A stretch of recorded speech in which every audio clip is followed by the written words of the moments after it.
আমাদের আশেপাশে এমন কিছু মানুষ আছে যারা আপনাকে কোনো কারণ ছাড়াই সহ্য করতে পারে না। আপনার সঙ্গে তাদের কোনো শত্রুতা নেই, তবুও আপনার উপস্থিতি যেন তাদের অস্বস্তির কারণ। আপনি ভালো থাকলে তারা কষ্ট পায়, এগিয়ে গেলে অকারণে সন্দেহ করে। আর যদি আপনি নীরবে থাকেন তাহলে ভাবতে থাকে নিশ্চয়ই কিছু লুকানো আছে। আসলে আর আপনার দোষ খুঁজে না, নিজের অপূর্ণতা ঢাকতে আপনাকে টার্গেট করে।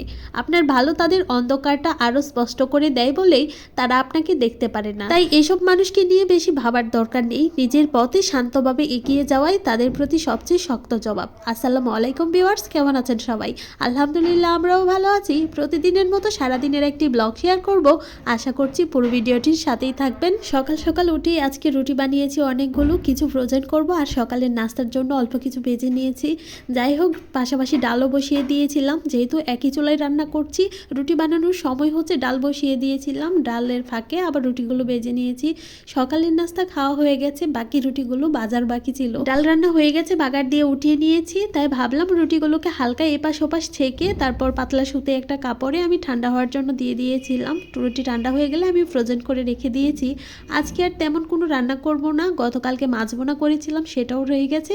তাই ভাবলাম যে এখন একটু শুটকি রান্না করি, অনেক দিন থেকেই শুটকি খাওয়া হচ্ছে না। আর বাসায় যেহেতু আমি একা শুটকি খাই, অল্প কিছু শুটকি নিয়ে এসেছিলাম সেন্ট মার্টিন থেকে।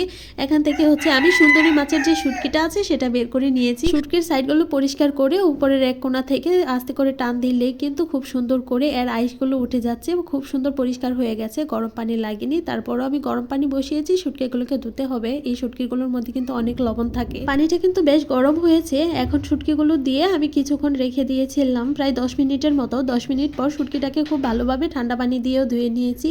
এখন পরিমাণ মতো তেল দিয়ে বেশ কিছু পেঁয়াজ কুচি দিয়ে দিয়েছি। পেঁয়াজটাকে হালকা একটু ভেজে তারপর এখানে দিয়ে দিচ্ছি রসুন কুচি। রসুনটাকে আমি গ্রেটার দিয়ে গ্রেট করে নিয়েছিলাম, বাটা রসুন ছিল না তাই।